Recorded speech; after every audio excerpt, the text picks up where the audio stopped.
ایک اور بڑی امپورٹنٹ چیز ہمارے ملک میں آپ دیکھتے ہیں کہ ایک طرف ہم اگر دیکھیں ڈونیشنز میں لوگ بہت زیادہ دے رہے ہیں، دوسری طرف دیکھیں تو غریب بھی بہت زیادہ ہیں. تو یہ جو ٹیکس کا نظام ہے، کیونکہ آپ کی یہ بھی ایکسپرٹیز ہے، آپ نے اس پہ پراپر بکس بھی لکھ رکھی ہیں، کیا زکوٰۃ متبادل نظام ہو سکتا ہے ٹیکس کا؟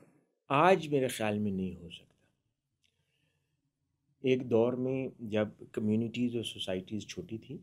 اچھا، اس سے پہلے ایک چیز کو ذہن میں رکھ لیں کہ یہ سمجھنا کہ جب اسلامی ریاست مدینہ وجود میں آئی یا خلفائے راشدین کے دور میں زکوٰۃ ہی واحد ٹیکسز کی فارم تھی، تو یہ درست نہیں ہے. یعنی ادر فارمز آف ٹیرفس اور ٹیکس بھی موجود تھے. مثال کے طور پر امپورٹ اور ایکسپورٹ ٹیکسز بھی سیدنا عمر فاروق رضی اللہ تعالیٰ عنہ کے زمانے میں ہی وہ نافذ ہو گئے تھے. اس زمانے میں کمیونٹیز چھوٹی تھیں، تو ریاست کا جو نظام تھا اور ضروریات تھیں وہ زکوٰۃ سے پوری ہو جاتی تھی، اور ساری زکوٰۃ ریاست ہی براہ راست کلیکٹ کر لیتی تھی.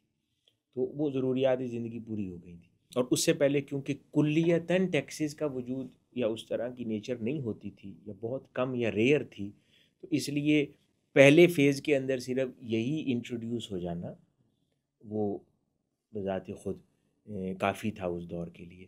اور پھر نان مسلمس کے اوپر تو زکوٰۃ نہیں ہے، تو جو نان مسلمس کے اوپر جو لگایا گیا وہ کیا تھا؟ وہ ٹیکس تھا. نام اس کا جو بھی رکھا بیسکلی تو وہ ٹیکس تھا، سٹیزن ٹیکس تھا. اب اس کو بدقسمتی سے جو کرٹکس ہیں اسلام کے وہ کچھ اور نام دے دیتے ہیں کہ non Muslim living in a Muslim state کے لیے پیسے دینے پڑتے تھے ان کو. It's not that. وہ سمپلی سٹیزن شپ ٹیکس تھا. ایز اے سٹیزن ریاست کی ضروریات اور سہولتوں کو آپ استعمال کرتے ہیں، you pay tax to the state. مسلمان اس کی جگہ زکوٰۃ دے یہ تو دیتے بڑی تھے. پازیٹیو چیز ہے کہ ان پہ نان مسلم پہ تھوپا نہیں گیا، انہوں نے کہا یہ مسلمانوں امپوز کا نہیں کیا، امپوز نہیں کیا. ان کو ٹیکس تھا. تو اس لیے یہ جو الفاظ استعمال کرتے ہیں اس کے اندر لوگ پھنس جاتے ہیں. تو وہ ٹیکس سمپل تھا. اس کے علاوہ پھر سیدنا عمر فاروق رضی اللہ تعالیٰ عنہ کے زمانے میں ٹریڈ شروع ہو گئی، تو دوسری ریاستوں نے بھی یہاں سے مدینہ منورہ سے جو ٹریڈرز جاتے تھے اپنی پروڈکٹس کو انٹروڈیوس کرتے تھے دیگر ملکوں میں، انہوں نے ٹیکس لگایا. تو سیدنا عمر فاروق نے ان ملکوں کی پروڈکٹس پہ مدینہ منورہ میں امپورٹ ہونے پہ ٹیکس لگایا. تو یہ سمجھ آ گئی بات کہ اور ٹیکسز بھی تھے. تو یوں کہنا کہ باقی ٹیکسز اسلامی کانسیپٹ نہیں ہے تو یہ درست نہیں ہوگا. تو یعنی اور ٹیکسز کا وجود اسلامی تناظر سے ہو سکتا ہے. ایک چیز ہوگی. آج کیونکہ حجم ریاست کا بہت ہے، افراد بہت زیادہ ہیں، ضروریات زندگی بہت زیادہ ہے، پھر غربت اور خط غربت سے نیچے رہنے والے لوگ بہت زیادہ ہیں، میجورٹی آپ کی ہے جن کے اوپر ٹیکنیکلی زکوٰۃ لگے گی ہی نہیں، اور وہ سیلریز اتنی ضرور لیتے ہیں اس کے باوجود بھی وہ صاحب نصاب نہیں ہے.